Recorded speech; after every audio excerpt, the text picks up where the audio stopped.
On the morning of April 18, 1906, the Mint building here in San Francisco had its greatest test. On that morning at 5:12, San Francisco suffered an earthquake of an 8.2 magnitude on the Richter scale.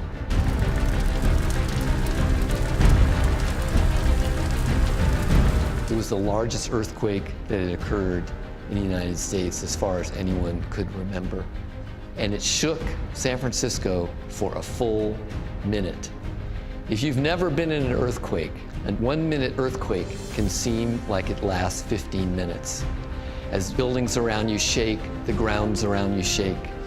This was such a strong earthquake in 1906 that when it was finished, railroad tracks looked like spaghetti. Buildings were slumped out in the street. Much of the siding on San Francisco's City Hall had fallen off and it looked like a crumbling Roman ruin. In addition, it broke gas mains and water mains. Many of those gas mains lit into fires.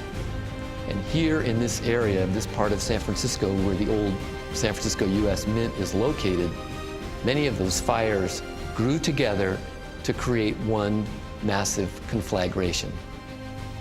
Now, San Francisco's fire department didn't have to summon its men to the fire stations. Those men instinctively knew what to do. They rushed to their fire stations. They loaded the fire trucks up. They wheeled the trucks out on the street. They headed toward the burning buildings in the South of Market area where the old Mint is located. They got in front of the burning buildings. They jumped off of their fire trucks. They connected the fire hoses to the fire hydrants. Then they pointed the nozzles of their hoses at the burning buildings. They turned on the fire hydrants, but nothing happened because the water mains had been broken and there was no water to fight the fire. And so over the next few hours, they saw all these fires grow together into one massive firestorm that started to eat away the entire neighborhood. Now, 50 Mint workers rushed to this building and they decided that they were going to see if they could save it from this massive firestorm that was headed towards the Mint. Now, normally that would have been a hopeless task because it was such a massive fire. But there was an incredible miracle had occurred. And that was they had just 2 weeks before completed a cistern system in the basement of the Mint that connected to an artesian well down below the building. And so they in fact had their own water source.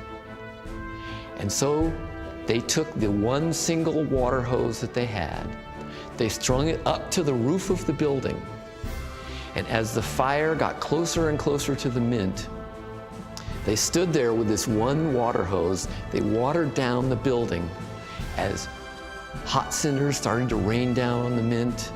Smoke was wafting in their faces, and the buildings right across the street erupted into flames, raising the temperature in the area hundreds and hundreds of degrees.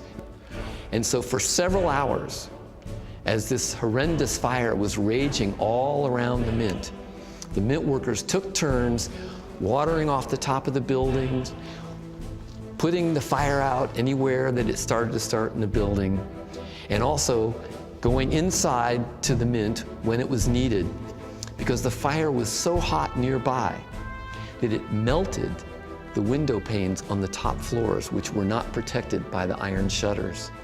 And there were flames of fire that were shooting through the windows of the Mint into the inside of the Mint. And so they would bring the hose down and they would spray off those flames that were coming down. In addition, the sandstone siding on the outside of the Mint grew so hot and it expanded so much that pieces of that sandstone started popping off the building, making explosive-like sounds as those pieces popped off.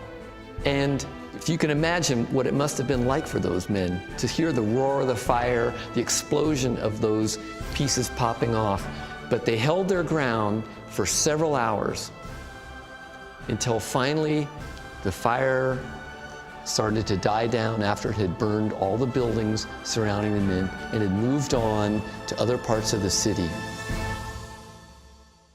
And so when it was safe, they opened the front doors of the mint. They stepped outside to a scene of utter devastation. Everywhere the city was just in rubbles.